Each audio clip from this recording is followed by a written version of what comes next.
En primer lugar, quiero agradecer a la familia Gurrola, a la familia de don Ramiro, a la familia de la maestra Amparito, por esta invitación. Hace algunos años, siempre había sido invitado a una fiesta como esta.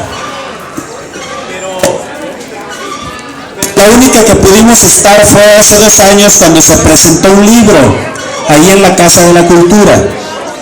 Y desde entonces pues no hemos dejado de investigar sobre las cosas y sucesos de Valparaíso. De modo que entre otras cosas que hemos ido encontrando pues son más relativas y referentes al papel y actuación en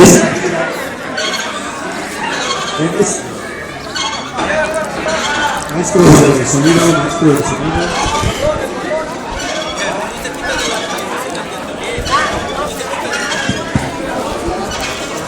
Sí, entonces pues hemos ido teniendo más información y bueno, ya por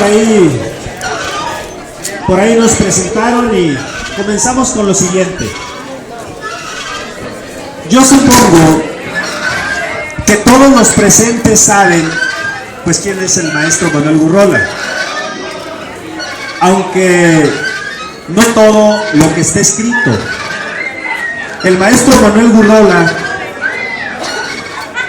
escribió poco más de 16 libros, de todos sus recuerdos, de su diario, porque él tenía un diario, de sus agendas y de la crónica.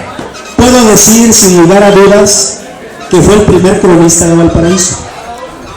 Aunque no tuvo ningún reconocimiento como tal, yo creo que es el primer cronista de Valparaíso. Y en honor a él va lo siguiente. Ustedes saben que el maestro Manuel Gurrola pues nació un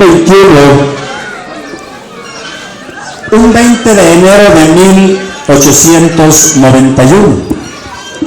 En un contexto meramente porfirista.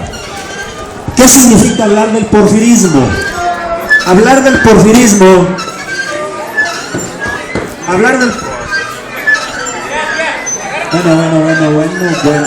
Bueno, sí, probando sentido. No se oye, ¿verdad? A ver, perdón. Mira, deja que nosotros. A ver, acomódame esto, ¿no?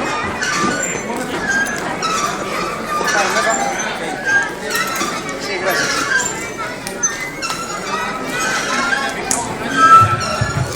Sí.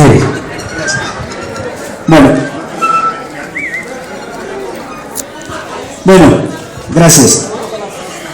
Hablar del contexto porfirista es hablar de un contexto modernizador. Y aunque no queramos reconocerlo, hablar del porfirismo para Valparaíso es hablar de paz. Fíjense ustedes qué contradicción. Se dice que Porfirio Díaz fue autoritario y todo lo que ustedes saben, sí es cierto, pero para Valparaíso fue tranquilidad. Porque poquito antes de que Porfirio Díaz tomara por segunda vez la presidencia de la República, en 1884, Valparaíso todavía estaba en un caos. Andaba un señor que se llamaba Juan Reséndez, junto con un amigo que se llamaba Torcuato Mendoza.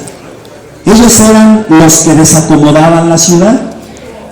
Ellos, precisamente cuando se asienta el porfirismo, inmediatamente ponen de gobernador a un señor que se llamaba Jesús Arechiga. Y en Valparaíso a los pocos días tomó el gobierno un hacendado llamado Rogaciano Felgueres. El caso es, para sintetizar esto, es que cuando nace el maestro Gurrola, hay en Valparaíso una relativa paz. Pero esa paz inmediatamente se convirtió en un problema, porque en 1892 y 93 hubo una sequía que acabó con todas las esperanzas en la comunidad, y entonces empieza la gente a emigrar a Estados Unidos. Bueno, ese es un contexto. Disculpen ustedes mi acordeón. Entonces, sin embargo, la familia Gurrola, la de don Manuel Gurrola Acosta, provenía de don Gertrudis Gurrola y de su esposa Máxima Acosta. Ellos habían provenido de unos momentos liberales. Todos sabemos que don Gertrudis anduvo en las fuerzas de Sóstenes Rocha, de Trinidad García de la Cadena y otros liberales. De modo que en ese ambiente de mentalidad liberal nace Manuel Gurrola. Su papá, carpintero, que hacía trabajos de carpintería, puertas, arreglar carretas y demás en diferentes haciendas. Bueno, pues eso le empezó a dar mucho conocimiento de la región.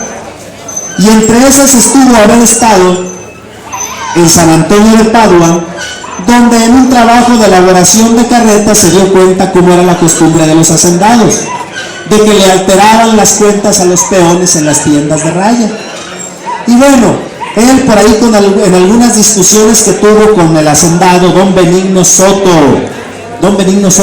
Robles, pues encontró que había mucha inconformidad. Le dijo a su hijo Manuel Gurrola, de 7 años, por ahí en el año de 1898, le dijo: mira, hijo, tú vas a estudiar y tú te vas a encargar de ayudar a combatir estas injusticias. La verdad es que el niño Manuel pues todavía no sabía más que acompañar a su papá. Yo les estoy platicando el contexto, el ambiente en el cual crece Manuel Gurrola. Lo demás ustedes lo conocen, fue su abuelito, su bisabuelito, entonces pues yo de eso no sé nada. Ustedes son los que saben. El caso es que en 1898, el 15 de mayo, chiquito con un sombrerito así de tipo de niño pero militar, lo lleva don Gertrudis Gurrola a Zacatecas. Y les toca estar en la revelación de la estatua de J. Jesús González Ortega, la que ahorita está cerca de un lado del Parque Sierra Hidráulica. Esa estatua estaba enfrente de lo que ahorita viene siendo la Fuente de los Faroles, ahí por Tacuba. Entonces imagínense ustedes, su papá haber sido soldado liberal, nacer en un ambiente liberal y haber estado en la revelación de uno de los principales estatuas de los héroes de la Reforma, pues eso no tiene comparación. Él a partir de ahí empieza a elaborar un diario y en ese diario anota los acontecimientos más importantes para Valparaíso. Y de entre muchos que no terminaría yo de platicarles porque necesitaría leer los 16 libros, puedo decirles que las cosas que él anotaba era, por ejemplo, cuando aquellos grupos, aquellas gentes más importantes de Valparaíso, y les voy a mencionar porque me da gusto saber que por aquí anda la gente Cafuentes, familia Cafuentes. Bueno, pues resulta que entre la élite, la gente de poder, los principales comerciantes, estaba un señor que se llamaba Rosalío Cafuentes, que tenía un hijo que se llamaba Arturo, Anastasio y Rosalío. Ellos fueron los principales empresarios modernizadores del municipio. Fueron los primeros que metieron los refrescos de cola, las sodas. Entonces, ese era el ambiente. Otros personajes estaban los Bonilla, los que ahorita son dueños de las estaciones de radio. Eulogio Bonilla Santibáñez, los Rivas, los Navarro, ellos eran el grupo de poder. Y como una herencia liberal, don Gertrudis Gurrola, creo que por aquí en el arroyo del Gachupín, tenía unas pequeñas propiedades. Don Gertrudis dice que al Panteón Viejo, yo supongo que está aquí pasando, aquí cerca del molino le llamaban. Eso dicen los documentos. Se viene la revolución y esa mentalidad liberal que tenían los Gurrola junto con otros liberales de Valparaíso, empiezan a hacer dos clubes. El Club González Ortega, encabezado por Manuel Gurrola, de escasos 18 años, y los adultos. El Comité González Ortega de los Adultos, que era dirigido por un ranchero que se llamaba Hilario Medina. Junto con Hilario Medina estaban otros como Gertrudis Gurrola, como Margarito, los descendientes de Margarito de Robles, los Bañuelos, Acevedo y demás. Entonces ellos se daban cuenta que ya no era posible estar en paz cuando las reelecciones eran constantes. Y dentro de esas cosas se forma el Club González Ortega, tanto de adultos como de jóvenes, para empezar a mentalizar. Y dice por ahí en el texto que aquí en la huerta y cerca del molino se reunían los muchachos a platicar de los periódicos que circulaban en aquel tiempo. Uno de ellos era El Hijo de la Huizoque, que lo escribían los hermanos Flores Magón, Ricardo, Jesús, Enrique, Pragedis Guerrero, Librado Rivera, entre otros más. Entonces se venían por aquí a leer esos periódicos, a platicar, y para disfrazar las actividades políticas, las disfrazaban con actividades culturales, decir poemas, poesías ahí en el jardín, hacer charreadas, coleaduras, toreadas, carreras inclusive desde San Mateo hasta Valparaíso. Y entre aquellos les menciono que andaba uno de los principales corredores, aparte de Manuel Gurrola. Voy a decirle a Manuel Gurrola al personaje, es el maestro, pero en esta plática es Manuel Gurrola para ahorrar palabras. Entonces Manuel Gurrola, jovenazo, organiza junto con Elías Ramírez y otros carreras, y uno de los principales corredores era uno de Milpillas, se llamaba Ignacio Quintanar, hijo de Pedro Quintanar, el que posteriormente fue cristero. Ese muchacho, Ignacio Quintanar, murió en Guadalupe, Zacatecas, el 23 de junio de 1914, porque ellos, los Quintanar, estaban peleando a favor de los soldados del Ejército Federal, defendiendo a Victoriano Huerta y a Luis Medina Barrón. Bueno, ahí murió Ignacio, pero uno de los principales corredores era Ignacio Quintanar. Se viene la revolución, ¿y qué creen? Aquí es donde aparece la novedad. Manuel Gurrola y la revolución le llamo yo. La revolución en Valparaíso tiene dos problemas centrales. El primer problema era que aquí en la cabecera municipal ya había conflictos en la élite. ¿Saben qué significa una élite, verdad? La élite es el grupo selecto de personas que controlan, que dominan, que tienen el mando, etcétera, etcétera. De modo que ellos entran en conflicto porque unos estaban a favor de don Porfirio, otros estaban en contra. Y quienes estaban a favor de don Porfirio, pues era nada menos que un profesor que se llamaba José F. Villagrana, don Eulogio Santibáñez, y un señor que se llamaba don Miguel Rivas. Ellos eran porfiristas. Y los maderistas pues eran Hilario Medina, Gertrudis Gurrola, entre otros. De modo pues que la élite se divide. Pero no solamente se dividió por las cuestiones de las elecciones, donde volvió a cometer fraude, volvió a ganar Porfirio Díaz, sino que aquí al interior había problemas, y eso es bueno saberlo, porque resulta que estas tierras que regaban la huerta, también traían el agua al molino. Aquí está el cárcamo, aquí abajito está el cárcamo, lo que le dicen el cárcamo, era el molino hidráulico que se movía con las aguas de la acequia que venían de las presas del ojo o del manantial de Atotonilco. Bueno, pues allí hubo problemas, y como muchos se habían peleado porque querían las aguas de la acequia, pues había problemas, y en 1911 reventó junto con las elecciones, pero el pretexto fueron las elecciones. Otro momento de Valparaíso que trascendió en todos los ranchos fue que acá para el oriente, acá por el Chacoaco, acá por Jarillas, por las Rusias, por Cueva Grande, por el Sombrero y demás, esos ranchitos tenían conflictos con los hacendados, de modo que el problema de Porfirio Díaz vino a generar más inconformidad. Se viene la revolución. Para ese tiempo Manuel Gurrola estaba en el seminario, no le tocó entrar a la revolución, aunque él dice que quería participar, ¿no? Porque dice en sus memorias que estaba, ¿cómo dice? Todo enclenque, o sea, le habían pegado los fríos, la fiebre, no sé qué, y estaba medio enclenque. De modo pues que no podía participar. Llegó Pánfilo Matera, lo invita y no va. Le dice que mejor se quede aquí para dirigir a la gente, etcétera, etcétera. Pero mientras eso sucedía, un señor que se llamaba Rosalío Cafuentes y Anastasio Cafuentes le hicieron la primer solicitud, y eso no se sabe todavía, es una primicia que tienen ustedes de estos documentos que acabo de encontrar, y si lo saben, bueno, felicidades. Resulta que esos señores Cafuentes le hicieron la primer solicitud de expropiación de tierras a Francisco I. Madero.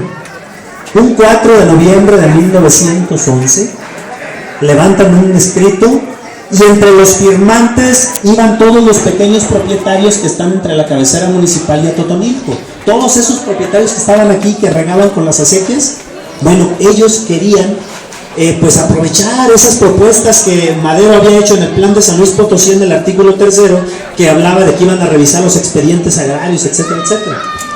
El punto es de que Madero les dice que sí, pero no, o sea, sí se le dará trámite, pero no pudo porque la legislación, o sea, las leyes con las que los peticionarios lo hacían, no estaba para esas circunstancias. Estaban basados en la Constitución de 1957, y la Constitución de 1957 hablaba del respeto a la pequeña propiedad, por lo tanto no pudieron hacerle nada. La gente se sintió insatisfecha y en ese mismo tiempo Manuel Gurrola empieza a asesorar a uno de los que participaron en la revolución, que se llamaba Atanasio Mercado, que vulgarmente le llamaron el general Mezquite, y era originario del Astillero. Y como él había participado en la revolución, bueno, pues vino con ideas progresistas, con ganas de transformar, etcétera, etcétera. Pero lo primero con que se encuentra es que los hacendados, en vez de haber querido cambiar las cosas, se empezaron a agrupar alrededor del mismo madero.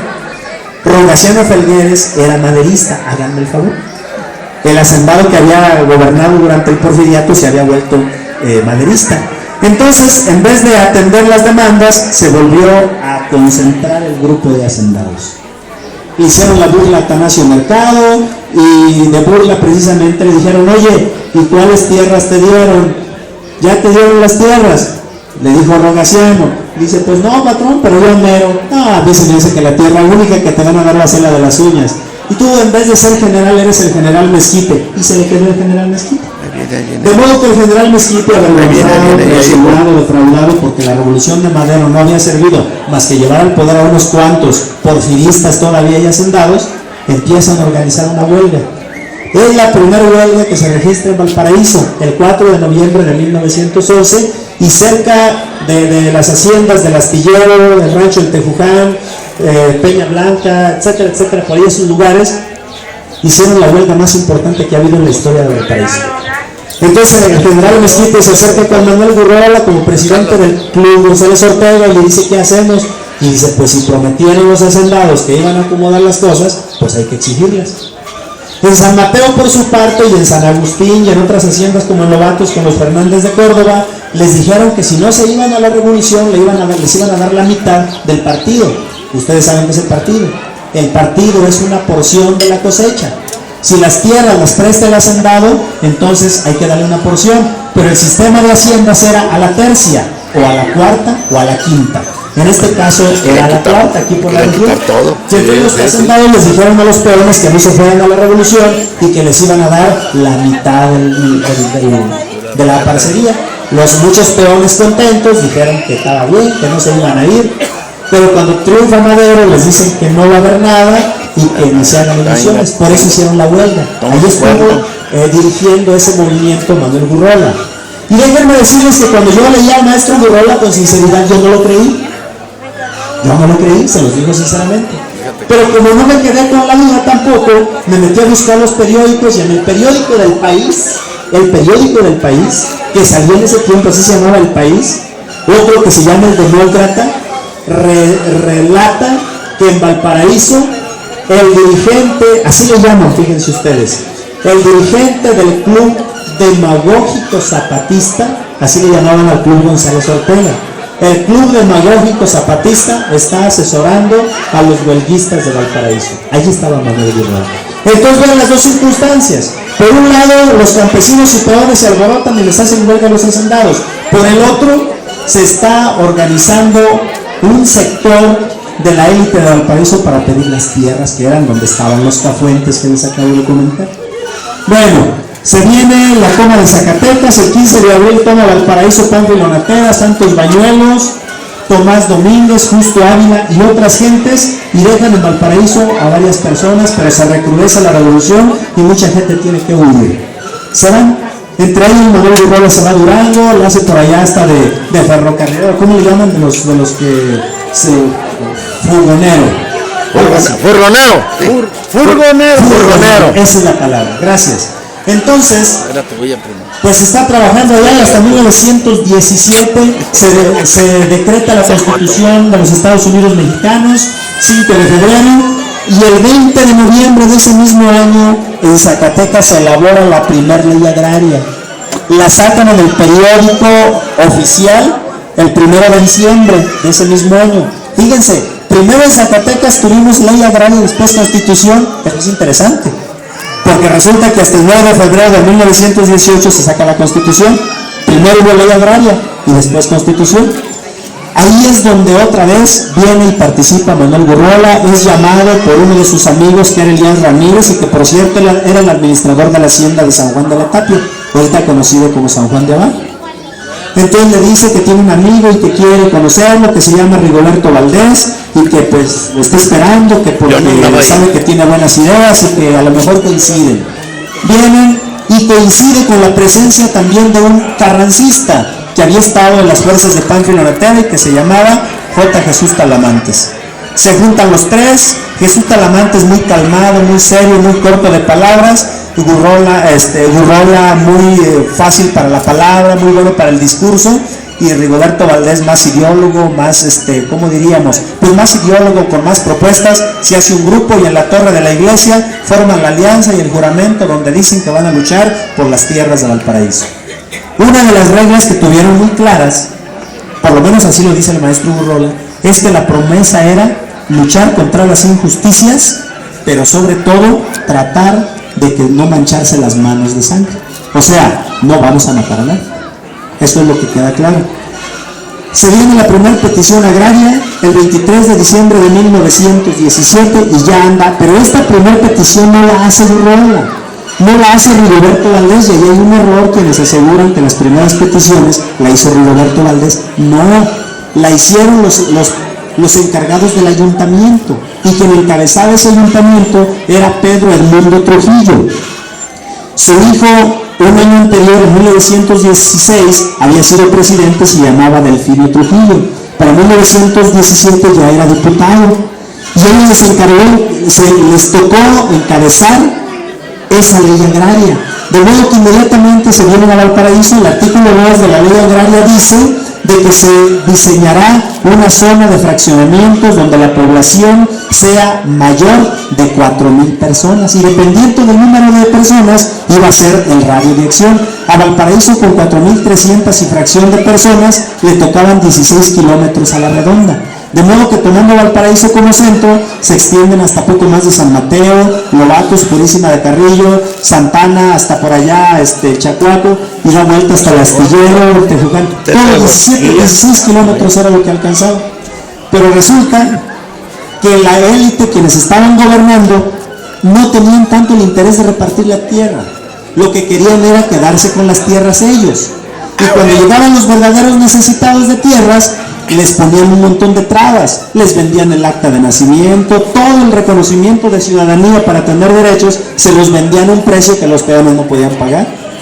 Entonces ahí es donde entra ahora sí Rigoberto, Jesús Talamantes y Gurrola, y empiezan ahora sí, empiezan a desplazar. Además, miren, quien ayudó a desplazar a los antiguos solicitantes de tierra, quien ayudó a desplazarlos, se va a ver mal, va a parecer como una especie de sarcasmo. Fue la toma de Valparaíso que hizo Justo Ávila en mayo de 1918. Él, como hubo mucha gente que defendió la cabecera municipal, muchos murieron en la defensa. Ahí fue donde surgieron las defensas sociales. Un señor que se llamaba Refugio Bañuelos Quintanar era el que encabezaba las fuerzas irregulares, y Jesús Talamantes las defensas sociales. Pero cuando matan el 17 a Refugio Bañuelos Quintanar, quien se encargó de todos los dos tipos de fuerzas armadas fue Jesús Talamantes. Entonces ahí estaba el trío perfecto, y le llamo trío porque así debe ser. Todas las revoluciones han triunfado cuando existen esos tres elementos: el ideólogo, Rigoberto Valdés; el bueno para el discurso, para organizar y convencer, Manuel Gurrola; y el jefe de armas, que era Talamantes. Esos son el trío perfecto. Una revolución solamente triunfa con esos tres sectores. De modo que ahí empezaron a desplazar a los primeros solicitantes, y nace la agrupación que se llamaba Agrupación de Productores Agropecuarios Agrícolas de Valparaíso, la APAV. Ahí estaba Manuel Gurrola. Ahí empezó la historia. Prácticamente la historia fuerte, importante, trascendental de Manuel Gurrola está a partir de 1917. Empezaron a involucrar más gente, empezaron a traer más personas, solicitantes de San Miguel, de La Peña, y por ahí en 1921, de noviembre, es el primer reparto, pero no reparto ejidal, sino a través de fraccionamientos, porque Zacatecas es el primer estado que elabora una ley agraria basada en el fraccionamiento. Casi todas se basan en la dotación ejidal, restitución de tierras o colonias agrícolas, pero en Zacatecas es el fraccionamiento. Por eso los campesinos que empezaron a agrupar la APAV, ellos no pedían tierra regalada, Es una vergüenza, era una vergüenza para Valparaíso, para las gentes de Valparaíso, era una vergüenza que les dieran tierras. Ellos no querían tierras regaladas, decían nosotros las compramos. Y así fue cuando se da el primer fraccionamiento en noviembre de 1921, que se afecta a la Peña Blanca. Y ahí empezó la historia, pues, decía yo. En 1922 se vuelve a hacer otra afectación a Peña Blanca y hacia 1923 se hace la primera dotación en Valparaíso, que es Mala Noche, y así sucesivamente. Entonces, ¿qué importancia después de todo esto? ¿Qué importancia tiene pues hablar de Manuel Gurrola? Miren, yo por la amistad, por la buena voluntad que me profesan la familia Gurrola, todos ustedes, pero en especial que lo radican en Valparaíso, la maestra Amparito, el señor Don Ramiro y demás, yo tengo el gusto y el honor de estar con ustedes. Me invitaron y como que yo decía, bueno, es que tenemos que ser útiles en algo. Y aunque ustedes a lo mejor saben todo esto, estoy seguro que algunos no lo sabían. Dije, bueno, para los que no lo saben, quiero yo ofrecer mis servicios, poder comentarles, compartirles. Obviamente hay muchas cosas que todavía no se descubren. Tuve en mi poder y tengo la posibilidad de archivos completos sobre la reforma agraria. Y lo único que vienen a hacer es corroborar gran parte de los argumentos del maestro Manuel Gurrola. Van dos libros que se hacen basados en las memorias del maestro Gurrola. Yo, con el perdón y la disculpa de ustedes, yo no quiero hacer otro libro basado en las memorias. Quiero hacer otro libro basado en otras fuentes y corroborar lo que dicen las memorias. Por lo menos es el papel de un historiador. El historiador no se casa con la primer novia. Debe conocer a muchas para poder elegir la mejor. Y en este caso, para hacer un trabajo más profesional, para hacer un trabajo más serio, o sea, no quiero decir que los anteriores no sean serios, sí, pero digo, más serio, más profesional, es que tengo que basarme en otras fuentes, y en esas andamos. Yo quiero agradecerles su atención, creo que la música estaba mejor que la plática, pero la verdad es que a eso vine. Sí, por favor, si hay alguna pregunta o algún comentario, gracias por todo.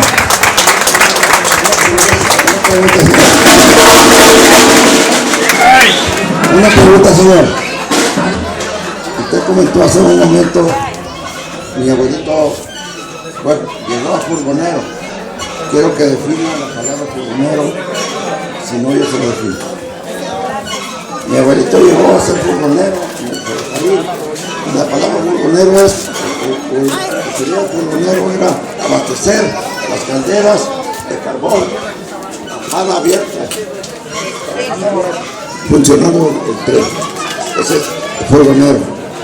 Eso es únicamente lo que quiero decir. Pues muchas gracias. Si hay una pregunta aquí el joven nos va a hacer, gracias. Buenas tardes. A lo mejor nadie sabía que es furgonero. Yo tengo una ideología y es para mí un placer y creo que Rigoberto. el nombre de Manuel Gurrola, pero en lo particular, bueno, cada quien va por lo propio, ¿no? Pero yo, mi nombre ha estado aquí en este pueblo por más de 100 años. Serafín Gurrola, y hay una tumba donde dice aquí yacen los restos de Serafín Gurrola. Entonces, yo pienso que aquí todos nos estamos quedando muy cortos con la historia y el legado que nos dejó nuestra gente. Hemos hecho muy poco por defender lo que ellos defendieron. Quizás muchos ni cuenta nos dimos de lo que estaban defendiendo. Unos estamos inclusive defendiendo otras causas. Entonces sería bueno de que le agradeciéramos al señor cronista por darse el tiempo que nosotros como familia no nos lo hemos dado para investigar nuestra propia sangre. No sabemos lo que tuvimos, mucho menos vamos a saber lo que tenemos. Entonces yo le agradezco sinceramente y les digo, yo eso es lo que he pensado todo este tiempo acerca de la gran familia que nosotros tenemos. Pero me da tristeza porque también volteo hacia atrás y veo a gente grande y volteo ahorita y veo que nos estamos quedando atrás, y yo invito a todos mis primos a que le echemos ganas. por nuestro valle, por nuestra familia, pero también por la historia, hombre. No hay que dejar que la familia Gurrola se quede atrás, sino que siga toda la historia, que digan, sí, luchó don Manuel Gurrola, pero siguió la familia luchando. No de que don Manuel Gurrola intentó hacer algo y a la mitad de la descendencia se le arramaron todos. Entonces yo pienso que hay que mandarles un saludo a la gente que nos dio una forma y que nos dejó los valores de tal modo que nosotros nos siguiéramos. Hay que echarle ganas porque nos estamos quedando atrás. Es todo. ¡Bravo, primo!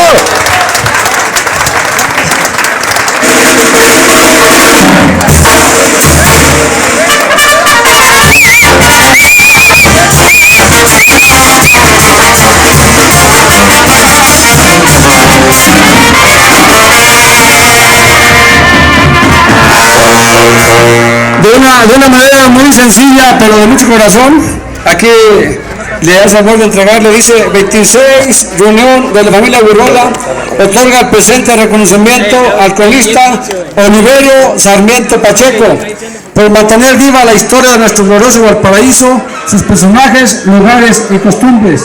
Valparaíso, Zacatecas, a 2 de agosto de 2014. Firma Ramiro Gurrola Ramírez y profesora Amparo Gurrola Ramírez. Mil gracias. No, gracias. Gracias.